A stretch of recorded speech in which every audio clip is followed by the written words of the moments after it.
You're listening to The Adventuring Party, talking about gaming the Irish way. Cade Mila Vulture, you son of a gun. Welcome to the party. I'm Space Pirate Warlord Scarr. I am the diamond hardest of sci-fi, SavageMick. I'm on. And I am Dave. And we're talking Traveller, the classic sci-fi RPG. Classic sci-fi RPG. Yeah, no one plays. Let me tell you everything I know about Traveller. You can die during character creation. Isn't that hilarious? We're never speaking about that again, right? That's the only thing. Actually, I mean, I kind of want to. Always talks of it's like the only thing they know about it. I know, but I kind of want to address that one at some point. But just wanted to get it out of the way. Our listeners, we know that you know that we can die in character creation during Traveller, whatever edition. But yeah, we'll be talking about some other parts, but that is literally all I know about it. Right, you were saying, Scarr. I think everyone was saying different bits, but yeah. I mean, okay, so this is 1976, 75? It was very early in the 77. Yeah, 77. Yeah. It's probably the second sci-fi RPG or second big sci-fi RPG that came out.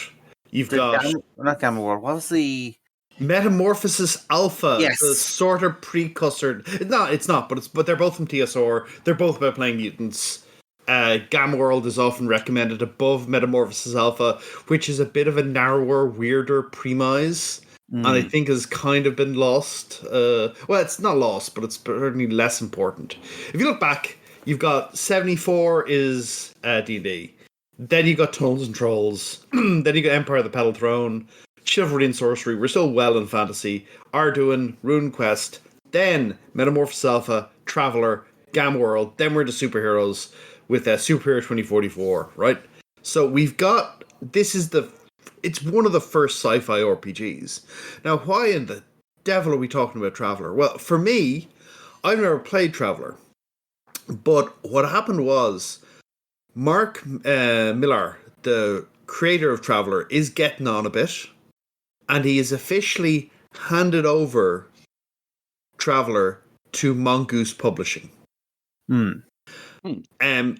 At the moment, there are kind of two iterations of Traveller going. There's Mongoose Traveller 2nd edition, which is very similar to old Traveller in a lot of ways. And there's a Traveller 5th edition, which was Mark Millar's kind of produced RPG. He's still doing his own thing, but this is them handing it over to say, look, I'm getting on a bit. Someone needs to take care of this. And Mongoose are the guys I've picked. Is Mark Millar an American? Ooh, I assume so, but let me just check. There's Mark Millar, the comic book guy. Yeah, there's Mark Millar, the comic book guy. Miller with an E. Mark William Millar. He is United States, yes. Okay. Now, it's always a chance of Canadians being involved, but if Mark Millar had anything to do with it, the early edition would have had an awful lot more swearing. We'd be lucky if it was just swearing. It was just swearing, yeah. It would have mirrored the Gap series quite closely. Is that the thing? Yeah, it was. Do you remember the Gap series, the sci-fi series? I think it was called the Gap. It had a lot of what could be termed as controversial themes. Yeah, requiring viewer discretion. That's Millar. That's Millar's country, you know. Millar's milieu. Yeah. I never read it, or maybe I got through about 80 pages of the first one. Very hard sci-fi, even harder read. Absolutely.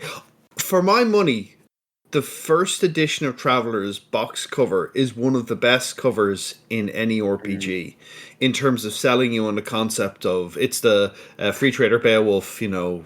The distress call. Yeah, that's one of the strongest covers in an RPG because it's not like anything that's been done. Well, not many things have done stuff like that since. Yeah. It's doing a scenario, but rather than doing it as an image, it's doing it as a radio transmission, as a piece of text. It's incredibly interesting. Folks, really quickly. You can. Yeah. You just want to get on the space blower and space jargon and play kind of space trucker. Is it fair to say that one of the things that sets Traveller apart from the hardish sci-fi, is that it has a kind of a very blue-collar professionals in space kind of feel to it. Yeah. It's going for that anyways in the character creation. Yeah. Now, I was kind of going, I've never really dipped into Traveller. And I said, now is the time to go take a look. Have a poke around, see what there's there for it. Is it just a toolbox? Is there a strong setting? Do they have adventures? I was interested. I was going, let's go have a dig. Let's see what they've done. Because some RPGs have very interesting settings. They have interesting mechanics. And then they have no adventures. They provided you the toolbox to play the game, but they haven't actually shown you how to play the game yet. Because I think a strong adventures are actually important to an RPG doing well. And I said, okay, let's go have a poke around and see what's good. And I took a look and I said, I knew that Mongoose's Traveller was often accused of having quite a scatty kind of layout and not looking great. But I checked the new editions and apparently that they've tidied that all up. They've really brought it along. They've made it a nice, clear looking, nice readable text. Now, it's still, do you like tables? You got tables in this guy, but they're very well formatted tables. They're nicely presented tables. There's some good stuff in here. Now, what did I know about Traveller going in? I knew the Traveller was a reasonably hard it's not really hard sci-fi. It's reasonably hard sci-fi RPG. I knew that, didn't know much about the setting. I knew it had an extensive life path character creation, and I think one of the first iterations of a life path character creation. And that, of course, in the first version of Traveller, you could die in character creation, which was true. Yeah. All right. I was always explained to me as you could lose stats, but no, you can actually just straight up die in the old one. So I was like, okay, cool. Yeah, and I believe that was sort of a meant almost as a balancing mechanic, because this is this is an RPG that doesn't tend to have, like, at least the first edition did not really have what we would call an XP system. No. So the character creation was basically how old do you want your character to be, and you get that determines how many rolls you get on career tables. That helps your skills, helps your stats, but obviously there has to be a balancing factor. So there's the thing of the more rolls you make, the higher risk each roll is, and that's where you start having more negative events and more stat losses, and eventually the chance that you'll die, particularly if you take a military career and try to be a combat monster. That was their balancing mechanic. Wasn't like it was a risk reward idea. Interesting choices. Yeah, and again, this was 3 years into what we consider commercial RPG development.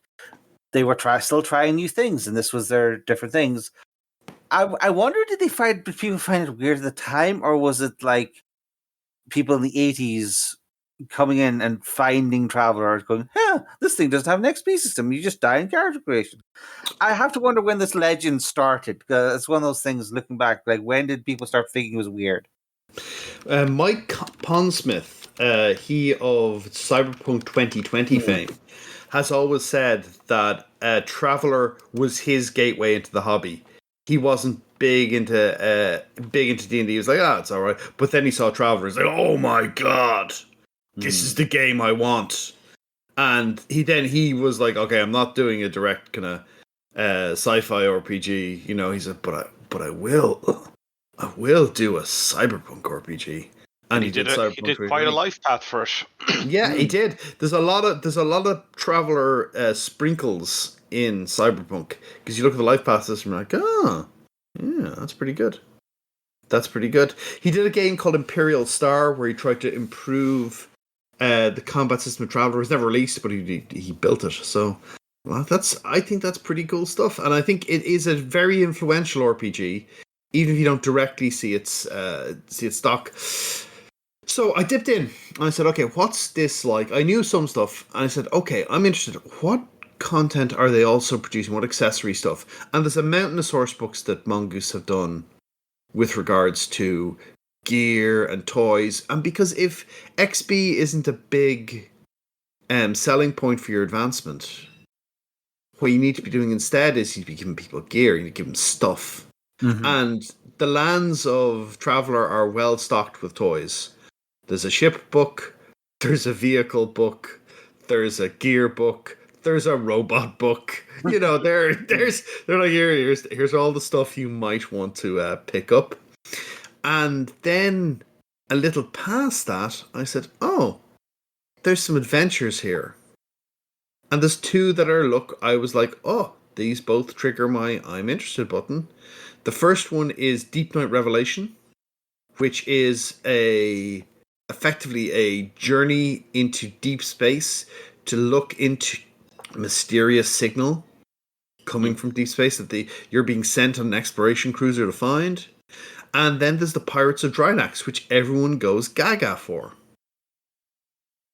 Do you know who wrote the Pirates of Drynax? I assume it's not Mark Millar. Was it Larry? It's a noted industry figure. Oh, Gar Hanrahan himself? Gar Hanrahan himself, late of the parish and noted industry figure, wrote the Pirates of Drynax. Very good. And hello, Gar. How you doing? Absolutely. And it was written only like time ago, like 2020 or something. 2019, 2020. Wow. And but I was like, oh, this must be from the 70s something. No. But everyone talks about it. Yep, amazing. Absolutely epic, definitive campaign. I was like, that's pretty good going for the new kid. I mean, usually there's a bit of, especially the older ones, a little harumping from the grognards. I don't think so. You know, it's newfangled stuff. No, everyone loves it. Sign of a true classic. Wow.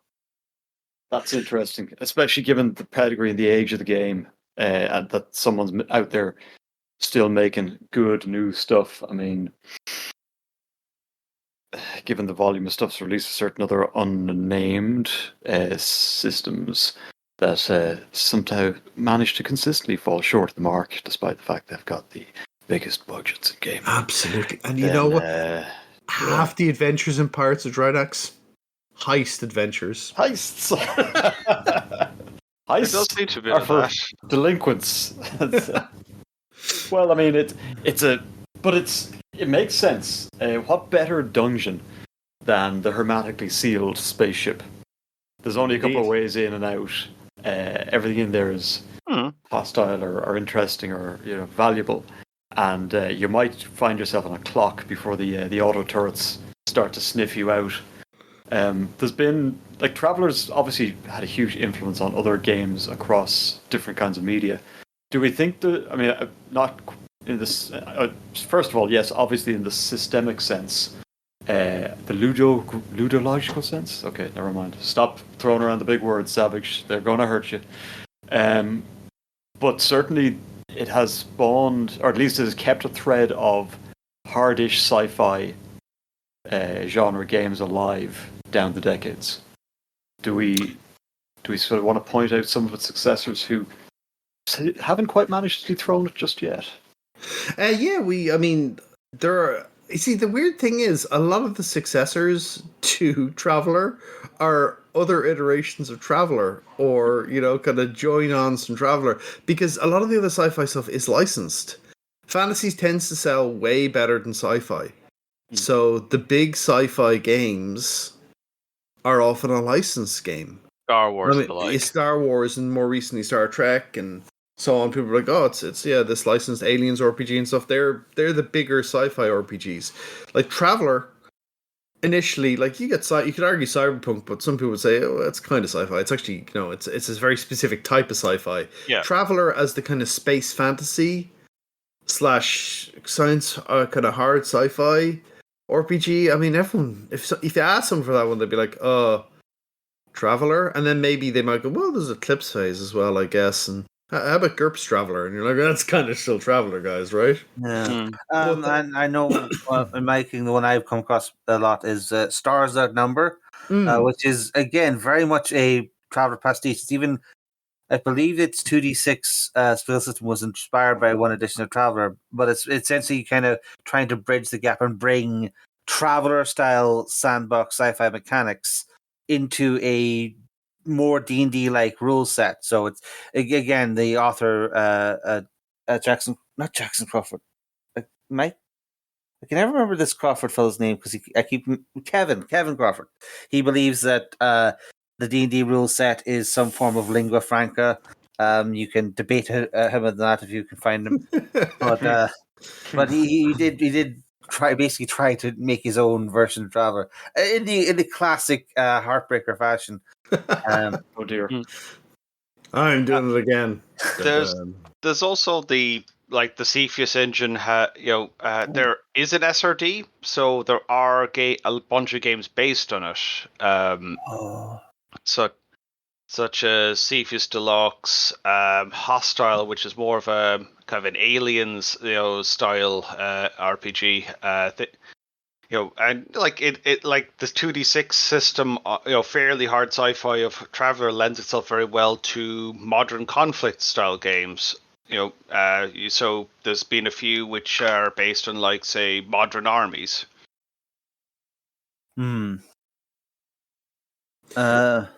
So as far as I went back and had a look at the different versions of Traveller, and the original one was 1977 box set, 3 little digest-sized books, and later put into a rule book. That's usually referred to as classic Traveller nowadays. Mm-hmm. And Traveller has changed over time, but it hasn't changed wackily. So by the time of Mongoose, it's still on 2d6. It's still doing a life path system. Combat still works the way it works, where basically you lose stats as you take damage, and that puts an innate death spiral on combat, which means that combat is really nasty. Armor reduces damage, so that becomes a big part of the game. Now, following off that, they did Mega Traveller in 1987. Now, the standard kind of setup for Traveller is that a reasonably benevolent empire called the Imperium rules a big chunk of the galaxy. And there are other alien empires and human polities around. And there are lots of weird borderlands and kind of areas that aren't claimed, fallen empires and stuff. And Traveller can be set in any one of those ones and get a different style of game. The most common one is the traders, hard Scrabble trading, just staying alive and making a bit of money. That's the kind of classic Traveller. But you can be pirates, you can be explorers, you can be a lot of different stuff, and it's deliberately like that. Mega Traveller was the next version of Traveller, which is in the mid-80s, and they collapsed the Imperium. The Empire is dead. The Emperor dies. The Imperium collapses. Interstellar trade falls apart, and it's most of the changes for them is rowing back to let's go back to old Traveller. That was better. That was better. They did Traveller, the New Era, which is where everything had kind of collapsed. And again, not crazily popular compared to the classic setting. So, the 4th edition Traveller, which is Mark Miller's Traveller, that's its title, comes out in the mid-90s and is kind of going back to the 3rd Imperium, back to the setting of classic Traveller. GURPS Traveller is set in an alternate timeline where Mega Traveller doesn't happen, and as a result, Traveller the New Era doesn't happen. And then Traveller 20 is the classic Traveller D20 mod from the early 2000s. GURPS Traveller, Interstellar Wars, is basically going back to 2170, which is thousands of years earlier than the classic Traveller setting. You got Traveller Hero, if you want to play in the Hero system.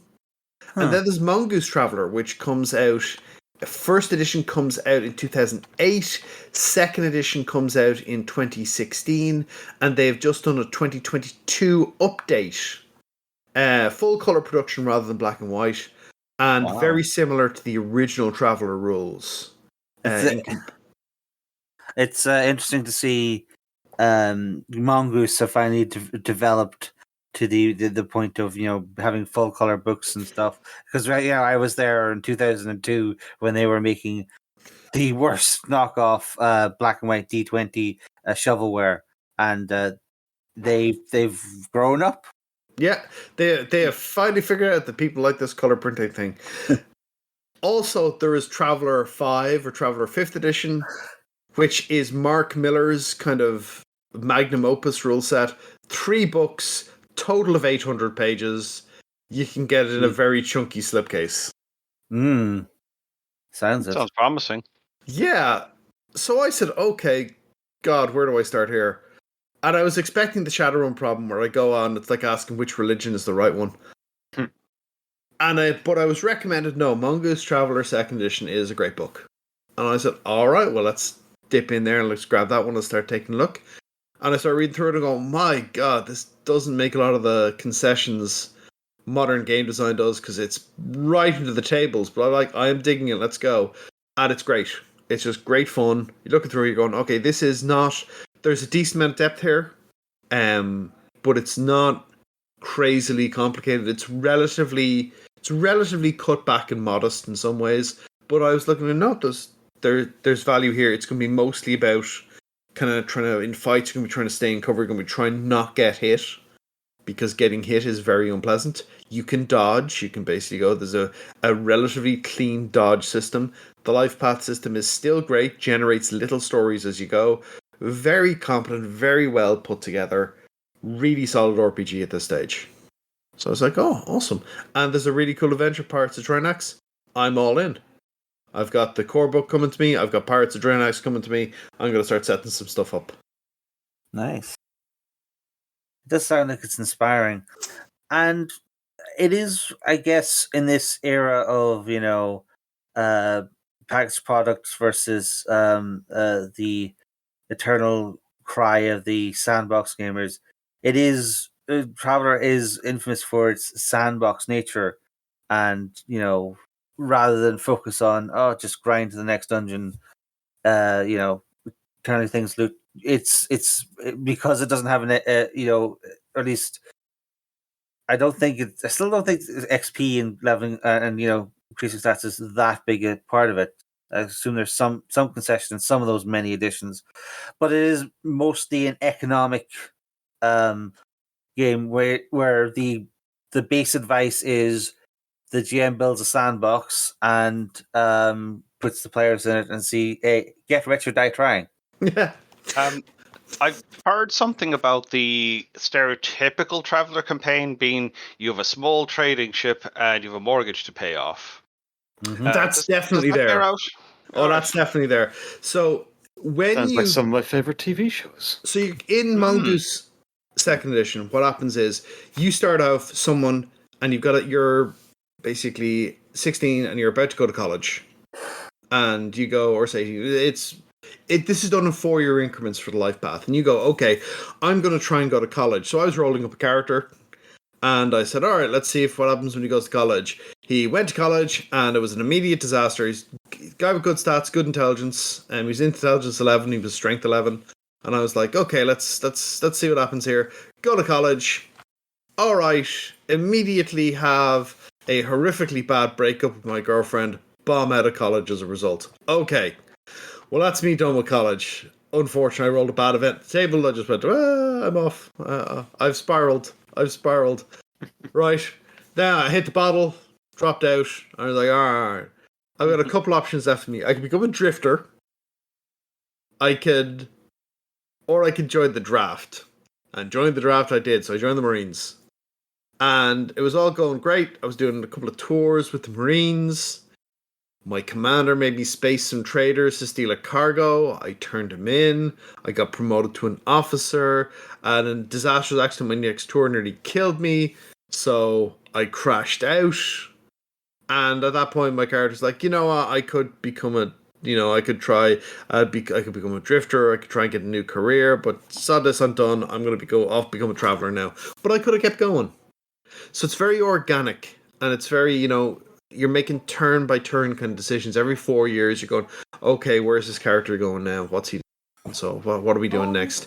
And that was really cool. I was like, oh, this is very organic. And one of the things they do in the after you've done your character creation, it's advised everyone does character creation at the same time. And then once you're done, you pick up to 2 other travelers, and you pick one of those events that happened to you during your life path, and you go, hey, can you be there as well? We met up during that time, and you both get +1 skill in a related area that makes sense there. And that's how you two know each other. So the whole thing is trying to tie the group together that, yeah, you knew each other. We basically stole a cargo together. We both get computers won because we had to hack into the Oak. And off we go. And we know each other from that. So that's putting the team together. And when you're done, you cash out and you get to make a bunch of benefits rolls. So you might end up owning a ship. Or you might end up with a share of a ship. Or you might end up with a ship that you own 25% of, and you've still got payments to make on the rest. So you start off with your career, and generally it's like, okay, and there's a bunch of advice in there saying, okay, what do you do in a campaign that's going to give the players a ship? What do you do instead? And one of the things is like, no, you're grand. Someone else is running the ship. You just make 25,000 credits every year. That's the profits that get shuffled to you. And it's there, like the whole idea is you can end up with, oh cool, I've got a sword for my thing, I've got a gun with a bunch of mods, and I've got a 25% share in a ship with a bunch of quirks. Some of these are really bad quirks. These are not good quirks. These are quirks in the second-hand car sense, the word. Oh no. So Something just fall off my Goram ship. yeah, I think that is a common problem. So it's a very organic character creation process. It's a fun one. It's a great little minigame. It's the kind of thing you can keep doing you can roll up characters for fun. There's actually there's a bunch of online character creators that will take you through it for you. Tons of fun. Little develops a narrative around your character even before they start, If a character keeps crashing out every time you probably develop some insights into their personality, like, oh, this person keeps bombing out of the things when he tries to commit. There's a running theme there. You can play humans. There are a variety of aliens. In the setting, there is a species called the Ancients, which seeded humanity on multiple worlds and also uplifted dogs for whatever reason, or uplifted wolves. So there's a bunch of stuff like, oh, these guys look like lion people. They just look like lion people. They're not actually lion people. They don't even look that much like lion people. It's just we describe them as lion people. Now everyone draws them as lion people. Oh, fair enough. Oh, there's these Vaegir, these wolf guys. They just look like wolves. No. Earth wolves uplifted into wolves. Huh? Yeah, Earth wolves uplifted into wolves. I don't know what to tell you. Oh, okay. So there's a bunch of options there. There's a bunch of other races that you have options to play as you go along. You might even have psychic powers. Oh. It's unlikely, but you might have psychic powers, which seems on about the frequency of rolling up a specialist class in D&D. Maybe a little more common than that, but they're there. They're there. You can have psychic powers if you need. They're sort of illegal and persecuted, but there are places that will teach you how to use them. Advancement is default quite slow, but there are a couple of suggestions in some of the companion, which is some of the alt rules, about here's how you do training, because training was always available. You could train your skills up. It took 8 weeks, and you're like, oh my god, that's never going to happen during a campaign. Except that traveling in Traveler is not fast. When you jump, it takes the guts of a week to resolve a jump. Okay. And while you're resolving a jump, you're just sitting there. It's like, guess I'll do a week's training. And your standard ship basically can jump 1 parsec, which will eat up about one of the starting ships. It will eat up a little under half its fuel, or 2 parsecs, which will eat up most of its fuel, and then you need to go refuel.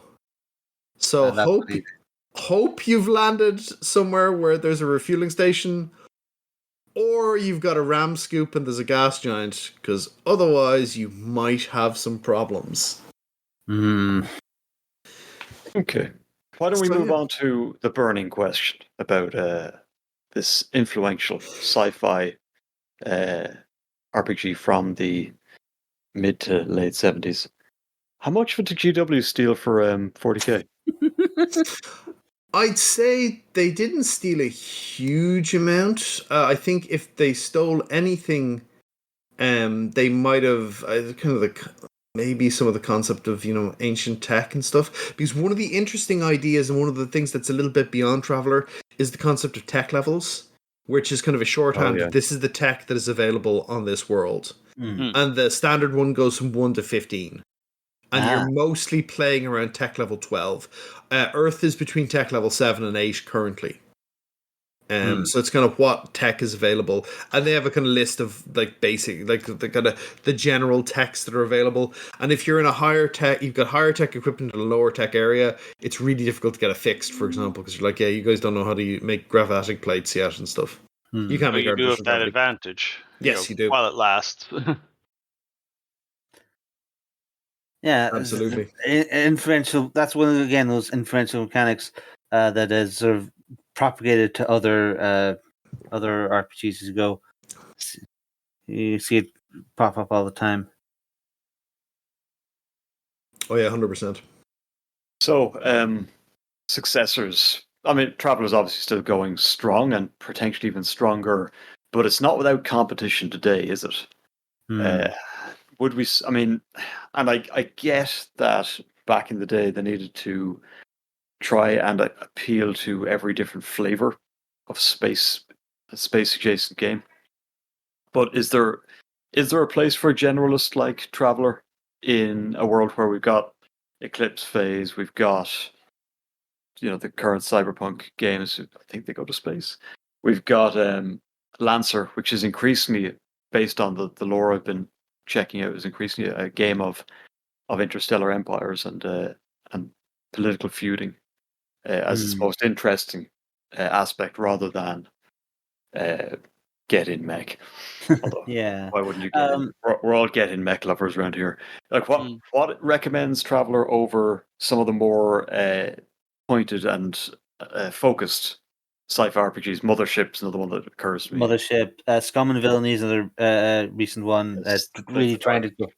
Yeah, it's trying to use the Blades in the Dark system to really get that whole Firefly style aesthetic. And no, I'm not even mentioning the ones that we've already covered that are big franchises in their own right. Star Wars, Star Trek, and increasingly, is Dune RPG about somewhere? There is a Dune RPG. There's a 2D20 Dune RPG. It is well regarded. I would say it is a complete lack of fear about having 1,000 tables, 1,001 tables to roll upon, and a complete lack of fear about going, yeah, guys, you're going to need a spreadsheet to track your expenditures here. Come on, get to work.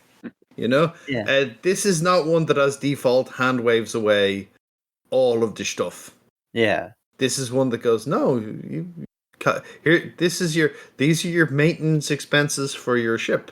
We have a separate set of life support expenses, and some people just roll those life support expenses into the annual maintenance of the ship rather than handling it on a week-to-week basis. But I suppose people are afraid of Excels. It comes down to what your poison is when it comes to that kind of thing. I do like the carefully pack the backpack part of me does like the idea of having to manage oxygen and fuel and things like that. It's sort of what makes that kind of hardish sci-fi game interesting, especially in ship-based stuff, because you are always watching the dials and going, okay, we're good today. What's tomorrow look like? I would say basically what I think is one of the things is, despite Traveller being influential sci-fi RPG for all kinds of reasons, and having all over the various versions, having both established lore and thing, but also the versions where it's very easy to toss the lore to the side and go full sandbox and custom create your own sector full of all kinds of nonsense. I think the main element is that economic factor, that literal rags to riches experience, where you are going from, I own 10% of this ship, and going from that to being like this pirate baron who is feared across a dozen sectors. That kind of play experience is relatively new. Not new. Sorry, there's still not that many RPGs that really engage with that kind of gameplay, and therefore, Traveller retains a niche, even though people have copied all the other aspects of it. Hmm. And then, of course, there are the cool adventures that have come out and are still coming out because it is again this grandfather of sci-fi gaming, and therefore people keep being inspired to try making new stuff for it.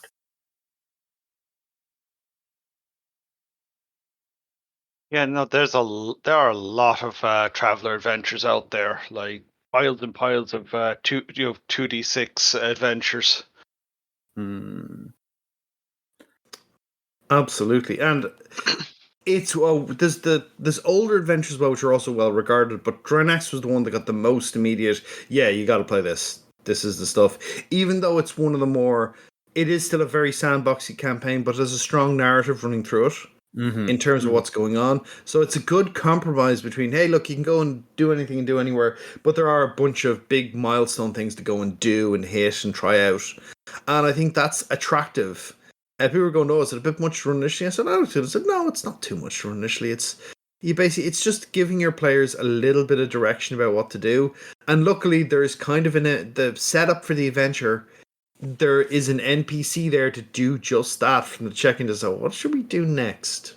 They've got a generic imperative to misbehave and steal stuff and destabilize everything, but then we need to go back and go, so what should we do now? And that's a great starting point for an adventure, just to have that little bit of assistance there in case the party isn't very good at kind of being self-starters. Not everyone is. Yeah.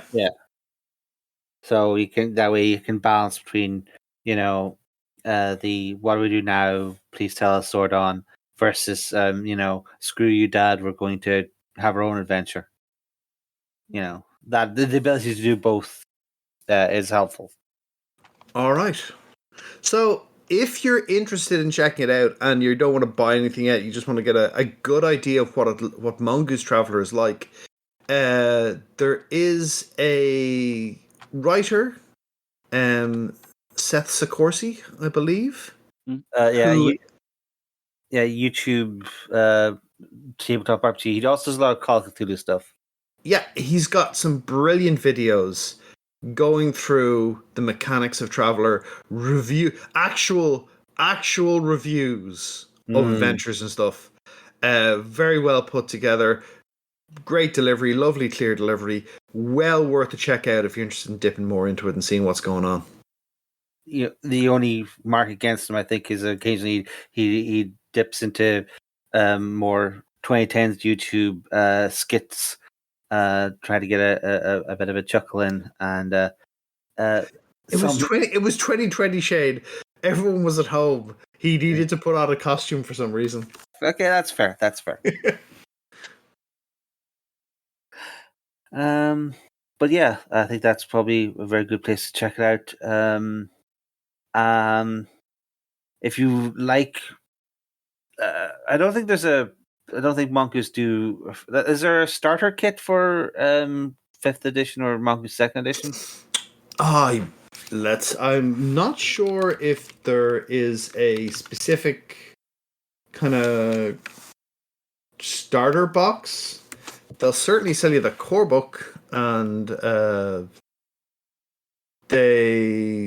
think free RPG Day intro. I didn't see a starter box. Otherwise, I would have grabbed a starter box. Because I know again, Stars That Number has a free version of its main rulebook with a lot of things. There have been starters in the past. There have been like Traveller starter boxes, but I didn't see one for Mongoose Traveller 2nd edition. I just said, there's the core book. I'll grab the core book, and I'll grab the companion.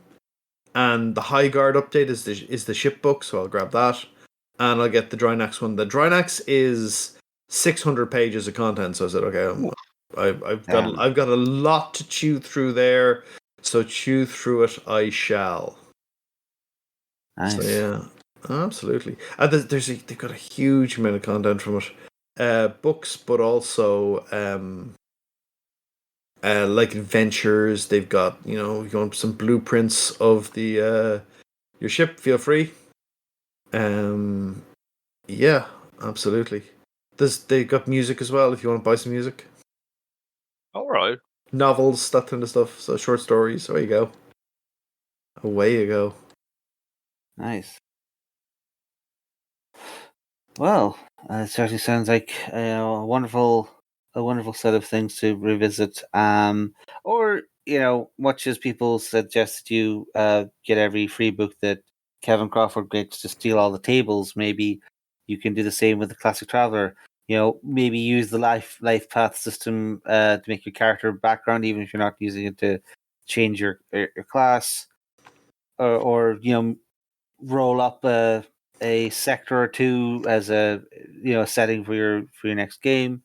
That a table heavy game can have big advantages in that regard for other RPGs. Absolutely. But for now, this party's over.